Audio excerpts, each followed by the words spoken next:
आदेश जनतेचा न्यूज चॅनेलमध्ये आपलं सगळ्यांचं सहर्ष स्वागत। पाहूयात काही ठळक आणि महत्त्वाच्या घडामोडी।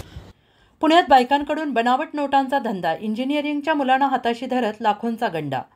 पुण्यात शिवाजीनगर पोलिसांच्या सायबर पथकांना बनावट नोटांच्या मोठ्या रॅकेटचा पर्दाफाश केला आहे। पुण्यातील शिवाजीनगर पोलिसांच्या सायबर पथकानं बनावट नोटांच्या मोठ्या रॅकेटचा पर्दाफाश केला आहे। या प्रकरणी पोलिसांनी 2 महिलांसह 5 जणांना अटक केली आहे। संबंधित आरोपी पुण्यात बनावट नोटांचा होलसेल धंदा करत होते। 1 लाख रुपयांच्या खऱ्या नोटांच्या बदल्यात आरोपी 2 लाखांच्या बनावट नोटा विकत होते आणि या नोटा एवढ्या हुबेहूब होते की बँक कर्मचाऱ्यांना देखील या बनावट असल्याचं समजत नव्हतं। पण शिवाजीनगर पोलिसांच्या सायबर पोलिसांना या रॅकेटचा पर्दाफाश करण्यात यश आलेलं आहे।